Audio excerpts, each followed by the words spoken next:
Hello and welcome to episode number 49 of the Knitting Teaspoon podcast. I'm Liesbeth, your host, and this is a podcast which is all about knitting, sewing, crochet, well, basically all of the fiber crafts, whatever I feel up to. I think my usual favorites are knitting, sewing, and spinning. I feel like spinning definitely deserves a place there now. Well, first of all, thank you so much for joining me, and thanks for all your lovely comments last week. It was very nice to see so many of you participate.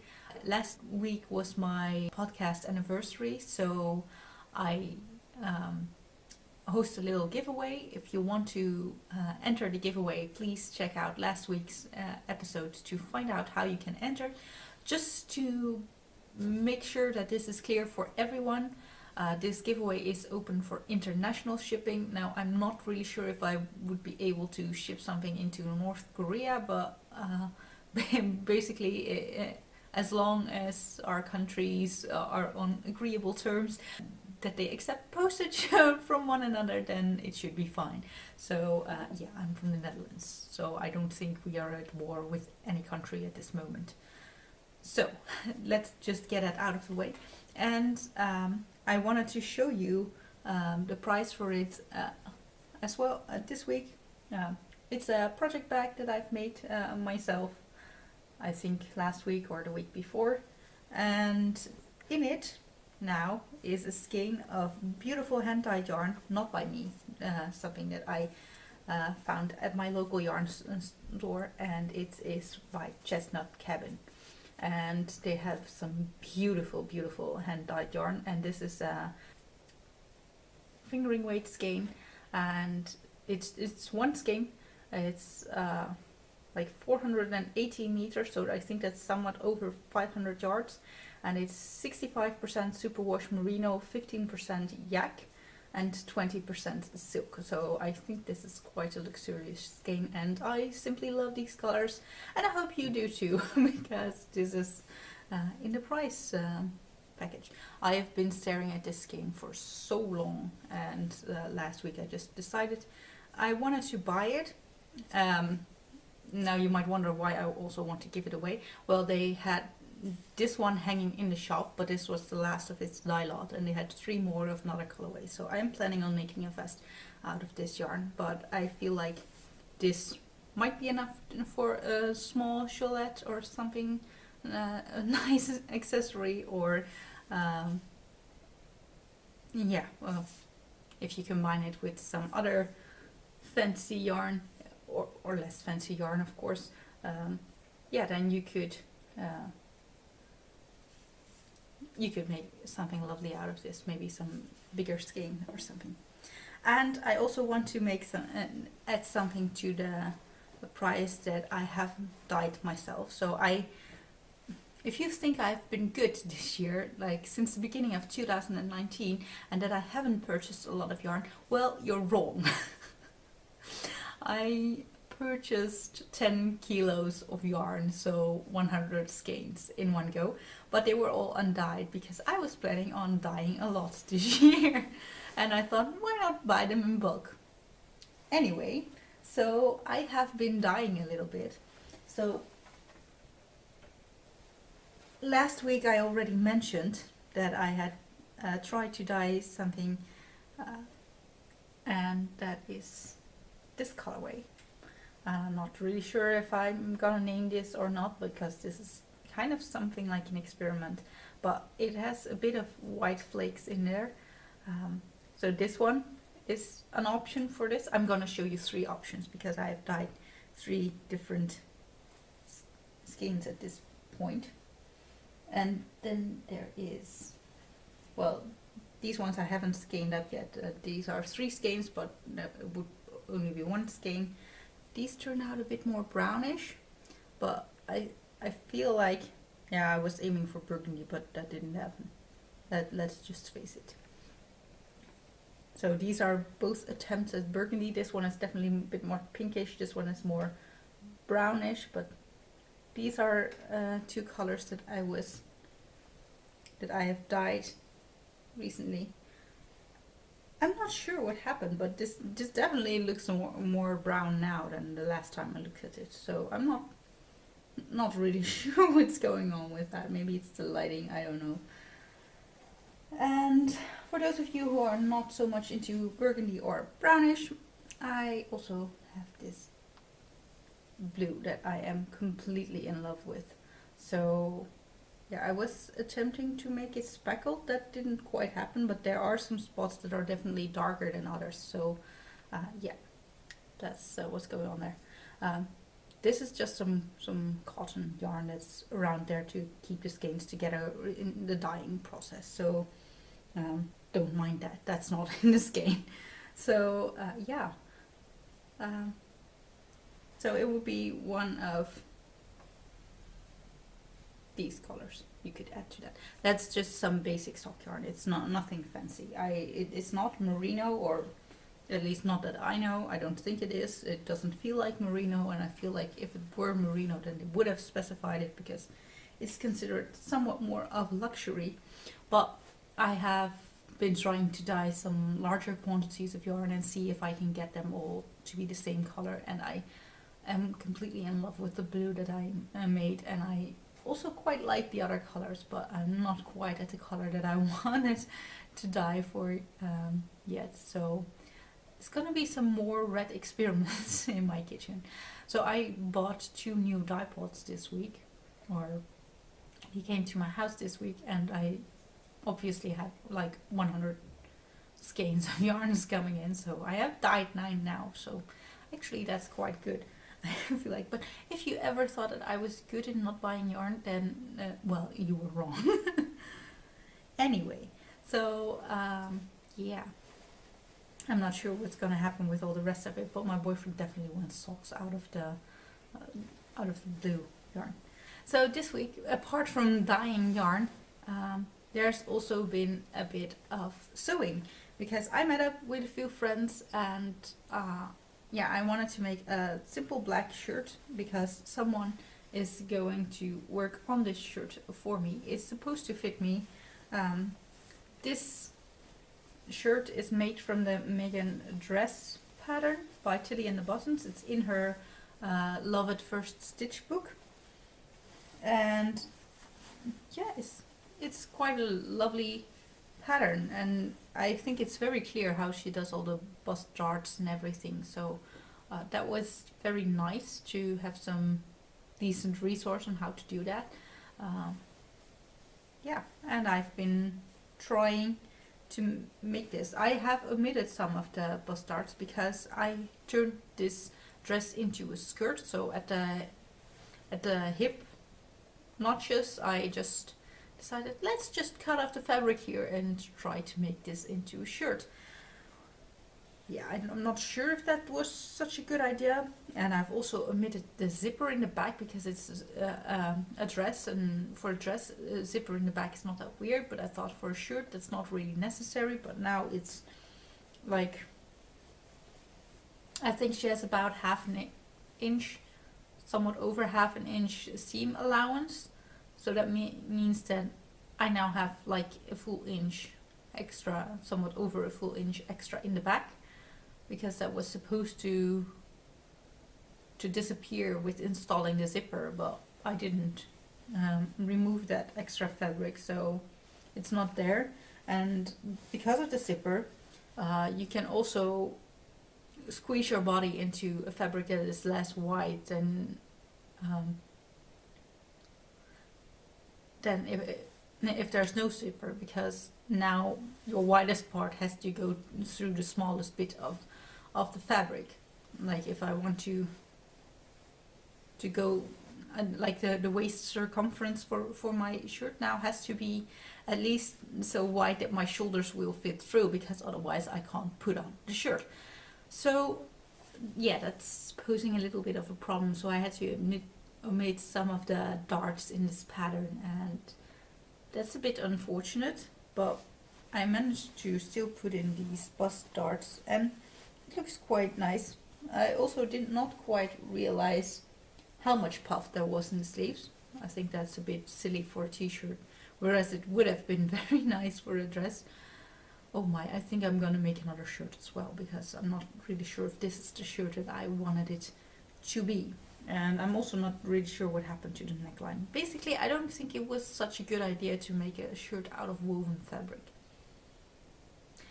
Well, at least that's a lesson for the next time, but I am pretty sure that I will finish this. On Monday evening, I have an appointment with the same friends to continue sewing. So we head over to her place, and she has some extra space in the attic of her garage, where she has basically her own crafting studio. It's very nice. So yeah, I'm looking forward to continuing working on this one. Oh, by the way, I completely forgot to mention, I'm sorry that this podcast is like a day late. Yeah, I had a little bit of a sleepover from Friday to Saturday, and I usually record on Saturdays, but you guys, their bed, I don't know, I did not sleep well that night. So I got home on Saturday quite on time for recording and editing a podcast, but I just felt so tired. So I went straight to bed. I slept for another few hours, and after that I was just so grumpy that I didn't want to podcast. So I'm sorry this podcast is late, but I felt like it would not be nice to have a podcast that is just one grumpy person trying to rattle on about everything she's done just to be done with it, and no, that's not fun. Podcasting should be fun for me, and I think if it's not fun for me, then it's probably also not going to be much fun to watch for you. So at least that was my thought on it. So yeah, that's basically what I have to say about this. Then there have been a few more knitting projects, and one of them is quite predictable. Well, I think both of them are quite predictable because I haven't been knitting on any new projects this week. So first of all, let me show you the progress on my Dusala cardigan, if I can get my crochet hook out. So here is the Dusala cardigan, and it basically hasn't grown that much at all. Like, you can see where the progress keeper is and where my needle is.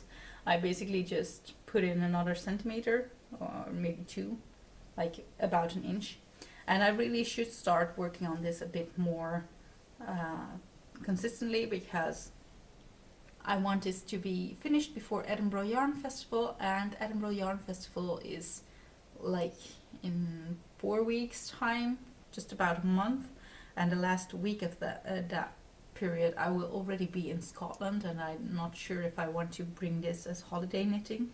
I might want to take some easier projects with me, but then again I will be going for a week, so I might need something intricate as well. I'm not really sure, but yeah, I should start working on this a bit more.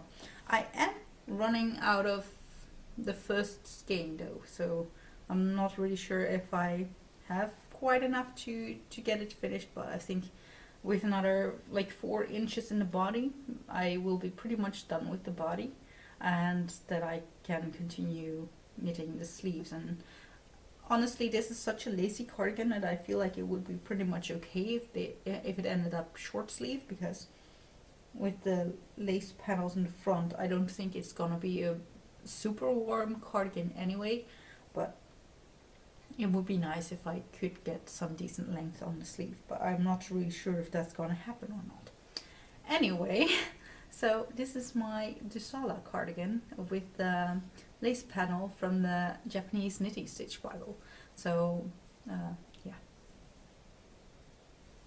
I think in the show notes I always put down what number of lace chart it is from the Japanese Knitting Stitch Bible, just to make sure that if anyone else wants to knit this, yeah, that they can.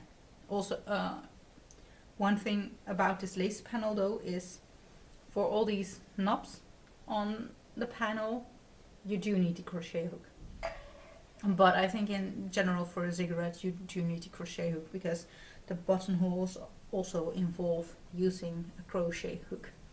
So yeah, just keep that in mind if you want to copy me on this.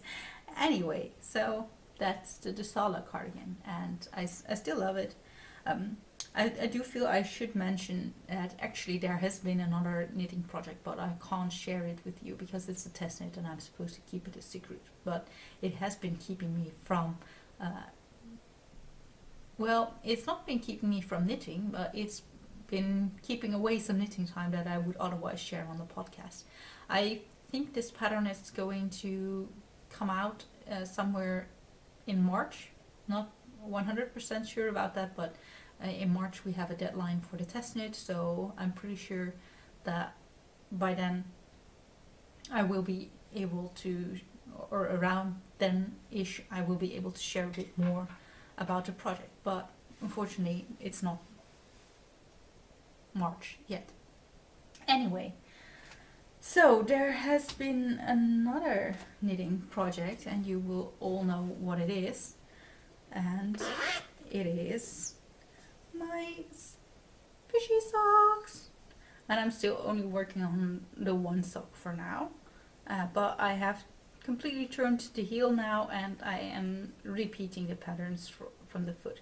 I do think that I might alter one of the patterns a bit because I feel like it's a bit strange that we have two sets of waves before the whale tails and nothing between the whale tails and the dolphins on the foot of the sock. I might want to change that, so I'm gonna try on the leg of the sock to see what that looks like. If I'm maybe someday going to write this up as a pattern, then it might be nice if there is some clear distinction between those patterns.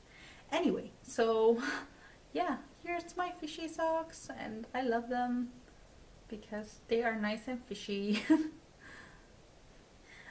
Also, these socks did not receive as much progress as they might have otherwise had, and that's because on my local knit group there was this other woman, and she was struggling a little bit with finishing a cowl. So she had knit a collarwork cowl, and it was supposed to end up like circular, and she was struggling to try and attach both ends, and she wasn't quite sure how to do this, so she asked the shopkeeper for help, and the shopkeeper also was struggling, and I think it's everything to do with that she had tried to use a temporary cast on, which turned out to be quite permanent. So for some reason we just couldn't get the cast on stitches out there, and I ended up offering to Kitchener or graft the entire thing together, and that took quite a few hours, and unfortunately I don't have anything to show for it, so it took me basically all of the Thursday evening when I knit there usually, and some of my Friday, and then on Friday I also brought it back to her, so yeah, she has the scarf or the cowl now. She was really happy though, and I do have one picture which I will try to insert here, but it's on my phone, so I'm not really sure if that's gonna work. Anyway, yeah, I finished the cowl for her, but it took quite a lot of time with 2 darning needles to put the ends together, but it works now. It is a cowl, and it won't come undone, so that's nice, I guess. Anyway, so that's it for the knitting, but I have something more to show you, because this week there has been spinning again, and this week I mean proper spinning, because I have not just been finishing a spinning project. I have started one and basically did a lot of the spinning work on it.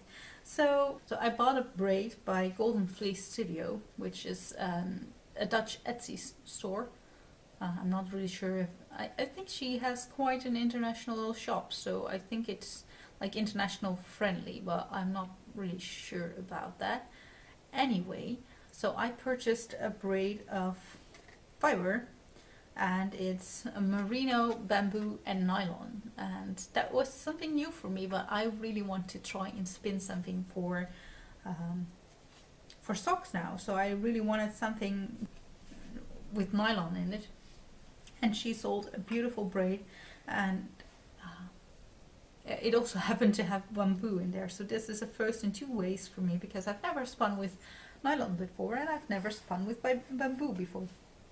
So this is a 2-ply of the yarn, and I'm not planning on keeping it a 2-ply, but these two singles, they were both plied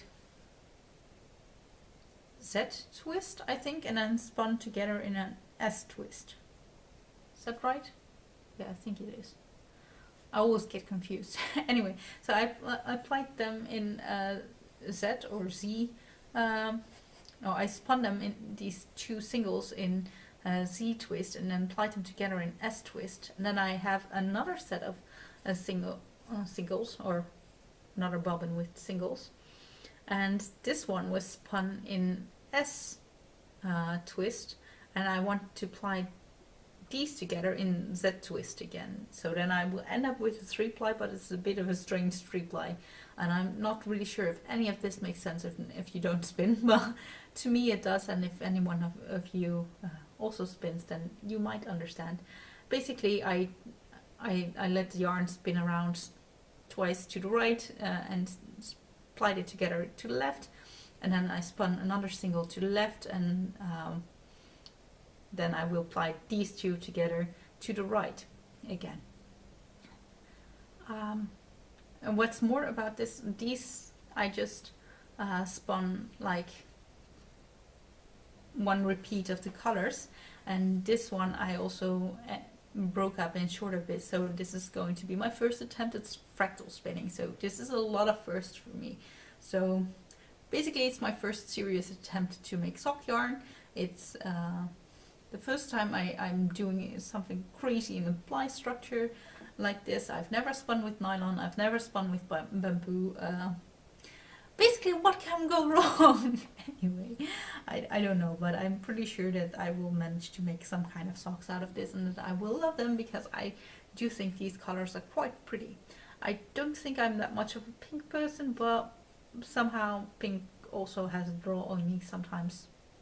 I'm really in love with my blues, but sometimes pink has a place in my life, and this is one of those times. So, I think that is all that I have to share with you. So, I'm sorry if this is all a bit rambly, but that's just the way it goes sometimes. So, thank you so much for joining me. Also, if you feel like, hey, I've asked you some questions last week, I will get back to those, but I will get back to those on the episode that I will also draw for prizes. So, that will be a while. So, I think that's all for today. I hope you guys have a lovely week, and I hope to see you again next week, and I hope that next week I will be able to go back to my regular schedule and podcast on a Saturday. So, have a lovely week, and bye!